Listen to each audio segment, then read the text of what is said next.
Brasil abriu mais de 300 mil novos postos de trabalho com carteira assinada em fevereiro.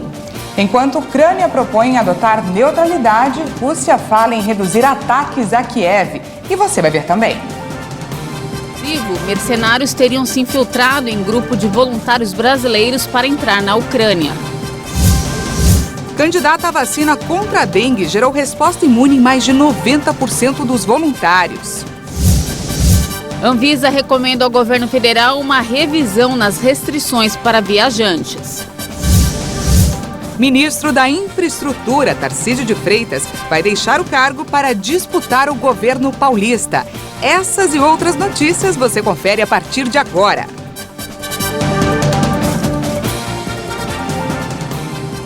Olá, boa tarde, seja muito bem-vindo. Estamos ao vivo e agora 1h02 pelo horário de Brasília.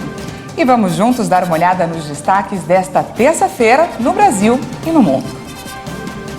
Nós abrimos essa edição com uma boa notícia sobre o mercado de trabalho. O Brasil abriu mais de 300 mil novos postos de trabalho com carteira assinada em fevereiro. Esse é o segundo resultado positivo seguido do mercado formal.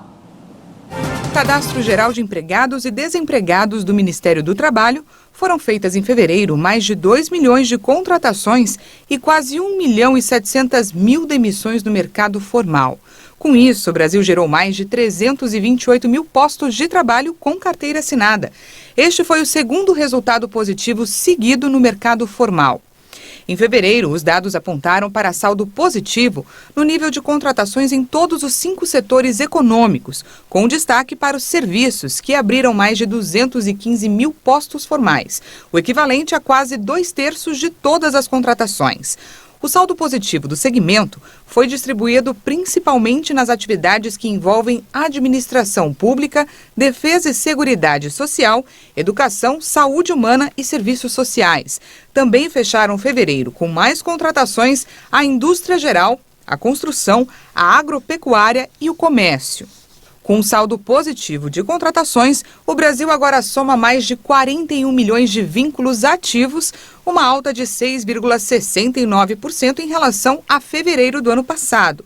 No acumulado dos 2 primeiros meses de 2022, o Brasil já tem saldo positivo de quase 479 mil admissões no mercado formal. Agora você confere uma atualização do conflito no leste europeu.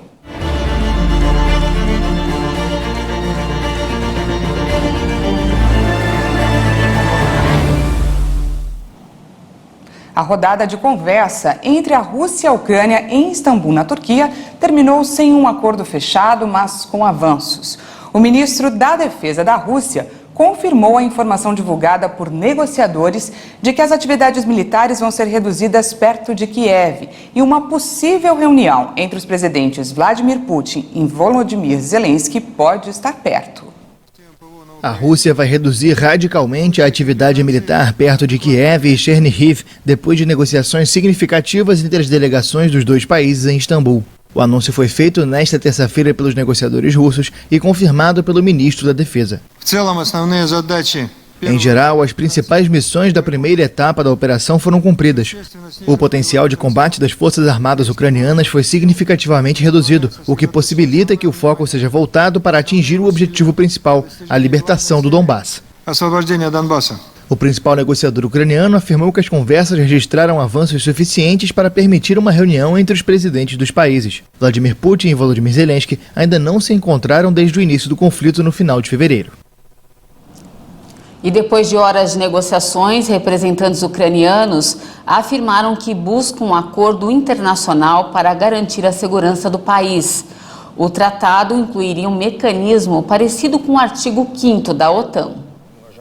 O pedido foi feito por David Arakhamia, um dos negociadores ucranianos, depois de várias horas de discussões com os russos em Istambul nesta terça-feira. Queremos um mecanismo internacional de garantia de segurança no qual países fiadores atuem de uma maneira parecida com o artigo 5º da OTAN, de fato. O artigo 5º da Organização do Tratado do Atlântico Norte estabelece que um ataque contra um dos membros é considerado uma agressão a todos os demais. A lista de países que a Ucrânia deseja ter como garantidores do acordo inclui Estados Unidos, China, França e Reino Unido, que são membros permanentes do Conselho de Segurança da ONU, além de Turquia, Alemanha, Polônia e Israel. A Crimeia e os territórios do Donbás, controlados por separatistas pró-Rússia, seriam excluídos temporariamente do acordo para possibilitar que as garantias entrem em vigor o mais rápido possível. E a cidade ucraniana de Mykolaiv teve a sede do governo regional parcialmente destruída nesta terça-feira. Imagens mostram o momento do ataque. Segundo o serviço de resgate, pelo menos 9 pessoas morreram e mais de 20 ficaram feridas. Autoridades confirmaram que há mortos e observaram o momento em que 2 corpos foram retirados dos escombros do edifício. A parte central do prédio desabou após o ataque. O governador regional Vitaly Kim afirmou no Facebook que as equipes de resgate procuravam 8 civis e 3 soldados sob os escombros. Ele afirmou que a maioria das pessoas que estavam no prédio escaparam ilesas. E hoje, 3 corredores humanitários voltaram a ser autorizados para a retirada de civis em segurança. Ontem, às vésperas desse encontro entre as delegações, as rotas estavam suspensas por medo de provocações russas. Pelo aplicativo de mensagens Telegram, a vice-primeira-ministra ucraniana afirmou que 3 corredores foram autorizados. O primeiro entre Mariupol e Zaporísia, o segundo entre Melitopol e Zaporísia e o terceiro entre Zaporísia e Enerdogar. Na segunda-feira, autoridades ucranianas anunciaram que não iriam organizar a retirada de civis durante o dia pelo temor do que chamaram de provocações russas. Os corredores humanitários são organizados a cada dia a partir das cidades mais afetadas pelos combates para permitir a saída de civis. A Ucrânia fez diversas denúncias de ataques russos contra os corredores, em especial nas proximidades de Mariupol. Uma empresária brasileira está sendo acusada de aliciar mercenários para combater na guerra da Ucrânia. A acusação foi feita por uma televisão estatal da Rússia. E nossa reportagem conversou com exclusividade com um dos brasileiros que se ofereceram como voluntários para lutar no leste europeu. Ele confirmou que há suspeitas de que alguns homens receberam dinheiro para se infiltrar no grupo.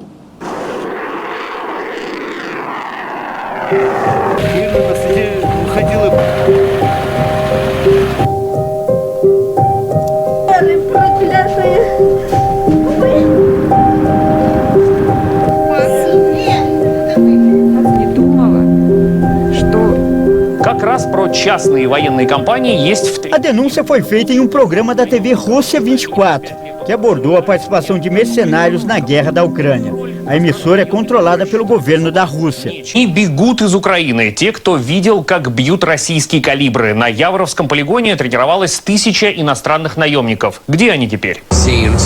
Я не знаю, что сказать. Спецназ со всего мира, из Франции, со всей Европы, из Южной Кореи, Чили, Америки, Канады. Rебята, там весь мир, там спецназ со всего мира. O apresentador identifica a corretora de imóveis Irina Norme como sendo a responsável por aliciar mercenários para combater na Ucrânia. Os dados e a rede social dela são expostos no programa, que ainda enfatiza um trecho onde ela diz que crianças estariam sendo estupradas pelo exército russo. Таких персонажей помогает набрать, например, Ирина Норми. Она риэлтор, да не совсем. Рекламирует группу «Бразильские волонтеры» и в личном аккаунте в соцсетях, и в рабочем, а теперь уже и видео записывает. О том, что русская армия якобы, вы только вдумайтесь, насилует украинских детей, пока вы спите в теплых постелях. Irina era líder do grupo de brasileiros que se mobilizou nas redes sociais para lutar como voluntários ao lado da Ucrânia na guerra contra a Rússia. Eles estavam arrecadando dinheiro na internet para a viagem. Sou Gilmar Santana Pereira Lacerda, sou de Belo Horizonte, Minas Gerais, sou voluntário na guerra contra a Rússia na Ucrânia. Meu nome é Júnior Campos, sou cearense, sou voluntário para a guerra na Ucrânia. Sou Maurício Leite Muniz, sou voluntário para combater a guerra da Ucrânia contra a Rússia. Olá a todos, sou o Fábio aqui de São Paulo, capital, mais um voluntário a se juntar a Força Estrangeira de Libertação da Ucrânia. В соцсетях и в рабочем, а теперь уже и видео записывает. Após ter a imagem exibida na TV russa, a empresária passou a receber ameaça nas redes sociais e teve até dados pessoais divulgados. Alguns dos xingamentos foram feitos em russo e inglês. Procurada por nossa reportagem, a empresária disse por mensagem que não iria comentar o assunto. Mas em uma entrevista concedida no último dia 7 de março, a mulher disse que sua intenção era apenas ajudar. Que talvez para muitas pessoas não faz sentido. Eu sou militar, você quer combater a guerra e tal, mas, cara, a pessoa nasceu com a vontade de ser militar. Então, por que eu não ia ajudar uma pessoa a querer ajudar outras pessoas a trocar da vida? Para mim, não consigo ver o lado que eu estou apoiando a guerra, porque se você está depositando dinheiro no Banco Central da Ucrânia, como os brasileiros estão fazendo, e que não acham correto também, você está apoiando a guerra também. O grupo de voluntários brasileiros chegou a reunir 195 pessoas, mas acabou sendo desfeito após a polêmica. Nossa reportagem conversou com exclusividade com um dos integrantes e ele confirmou as suspeitas de que mercenários estariam aproveitando esse trabalho para entrarem disfarçados na Ucrânia. A intenção deles não seria lutar ao lado do povo ucraniano, mas teriam sido contratados para buscar algumas pessoas específicas. Fábio Moraes foi quem confirmou as suspeitas. Ele disse, inclusive, que por causa da suposta presença de mercenários, o grupo acabou sendo desfeito. Confirmaram para mim que eles saíram desse grupo realmente porque eles identificaram que tinha conversa relacionada a mercenários. A partir do momento que falam para entrar ilegal no país, a gente já vê que não é coisa certa, né? Para entrar ilegal num país já não é coisa certa. E coisas relacionadas a, tipo, como se diz assim, serviço de extração, né? De ir resgatar respectivas pessoas e voltar. Não era missão de paz, missão para ir ajudar a população civil, não. Eles já tinham, as conversas que nós ouvimos, e eu não posso comprovar. Segundo o Fábio, o interesse dos mercenários era usar o trabalho dos voluntários brasileiros para facilitar a entrada na Ucrânia. Por causa disso, o grupo também teria sido investigado pela Polícia Federal Brasileira e por agentes secretos da Rússia. Possivelmente, eles iriam estar blindados pela nossa causa. Então, eu creio que se aconteceu foi isso daí. Eu fiquei sabendo que muitas pessoas sofreram ameaças de russos no Instagram e fiquei sabendo também que a Polícia Federal estava investigando os grupos. Sobre a empresária que estava à frente do grupo, o voluntário disse não saber de fato se ela tinha relação com os mercenários, mas afirmou que depois de toda a polêmica envolvendo o nome dela, os integrantes do grupo decidiram se afastar. A Irina chegou no nosso grupo já estava formado. Ela nos ajudou com divulgação, sabe, nos ajudou com planejamento, mas em um determinado momento que estourou essa bomba aí de comentários, tal, tudo de mercenários, a gente cortou relações com ela. Então a gente se desvinculamos de contato com ela e dela ter acesso às redes sociais e tudo mais.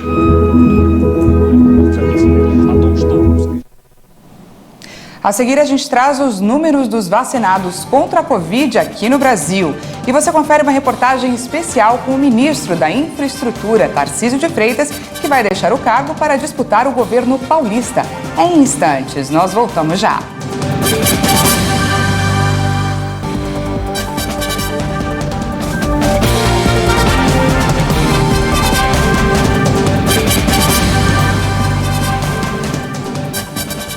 Já estamos de volta ao vivo, agora é 1h17.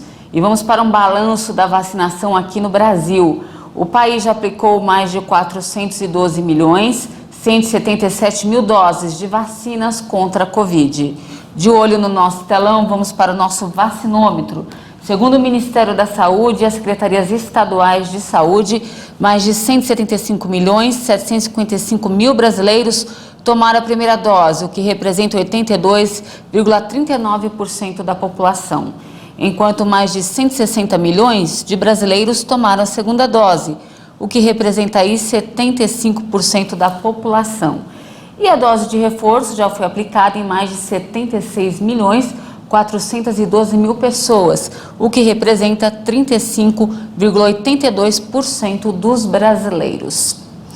E a Agência Nacional de Vigilância Sanitária recomendou ao governo federal uma revisão nas restrições para viajantes.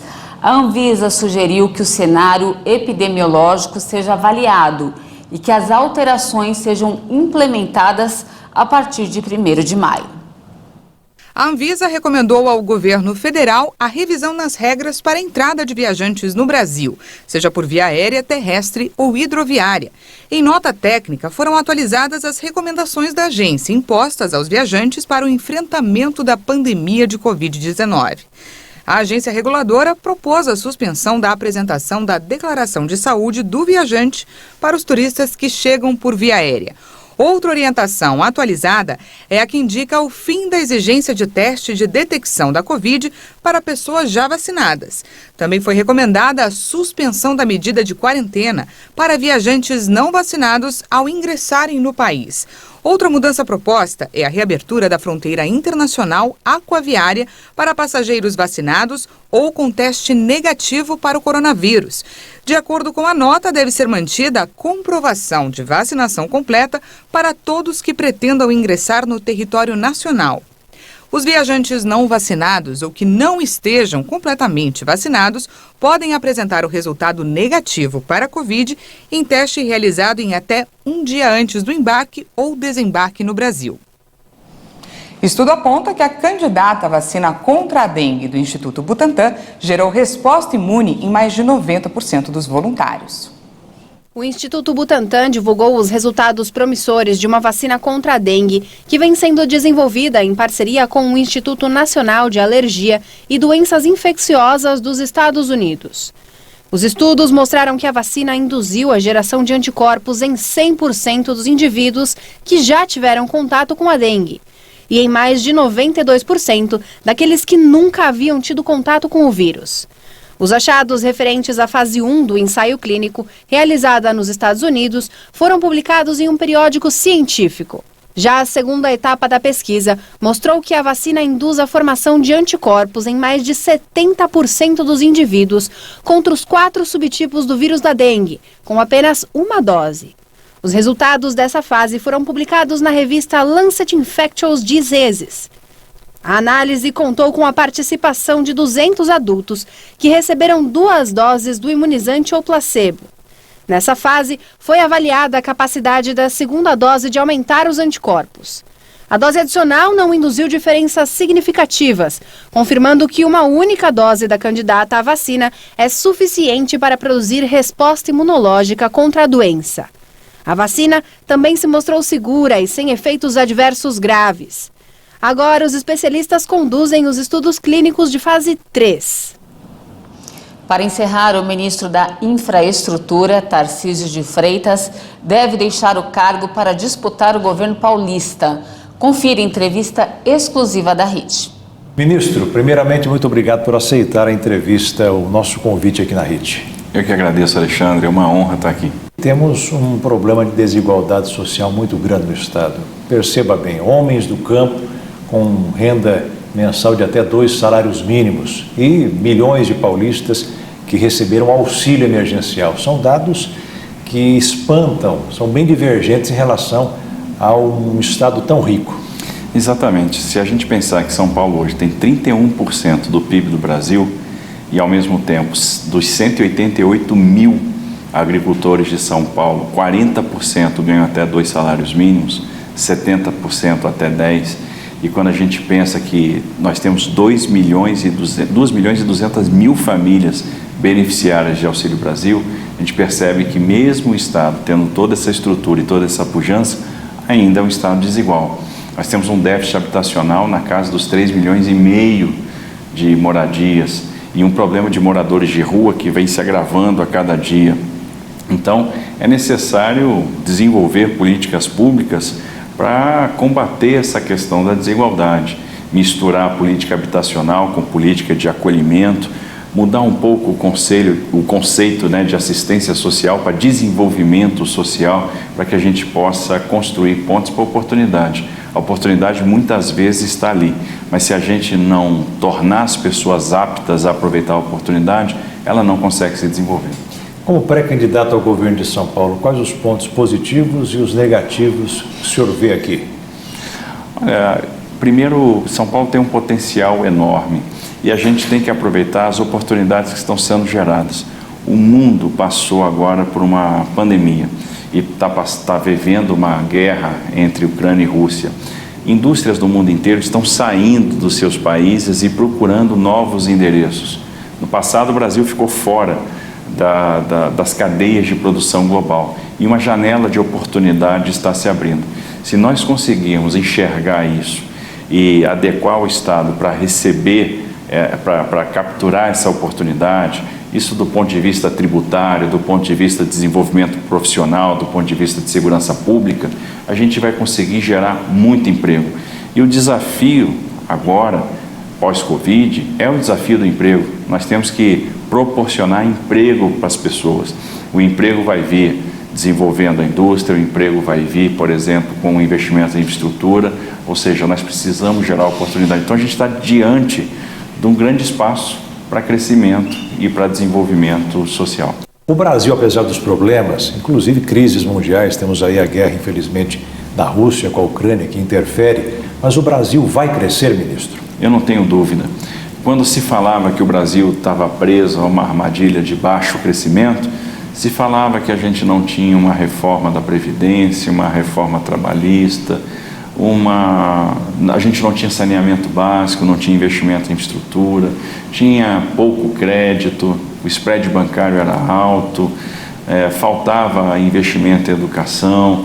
Então hoje nós fizemos as reformas estruturantes, as reformas pró-mercado, aprovamos o marco do saneamento básico, começamos a contratar investimento em saneamento só no ano passado, 50 bilhões de reais. Isso vai fazer diferença na vida das pessoas, ter água potável, ter acesso, ter coleta e tratamento de esgoto. Então, nós vamos ter pessoas que vão ficar menos doentes, que vão aprender mais na escola. O Brasil já está investindo 6% do PIB em educação, tem avançado em diversas áreas. Está aí o Pix, uma revolução no setor bancário, e a gente está aumentando a oferta de crédito, o spread bancário está diminuindo e contratamos muito investimento em infraestrutura. Com o que foi contratado nesses últimos 3 anos, o Brasil vai se transformar nos próximos anos num grande canteiro de obras. E nós vamos ter muita oportunidade, muito emprego e vamos crescer, não tem como. O Brasil está pronto para crescer de forma estrutural, de forma importante nos próximos anos. E isso aí também vai representar emprego aí para frente. Esse foi só um trecho da entrevista e para conferir ela na íntegra é só acessar o nosso canal no YouTube, não é, Paty? Isso mesmo, a seleção fica por aqui, obrigada pela companhia e até mais. Boa tarde, até mais.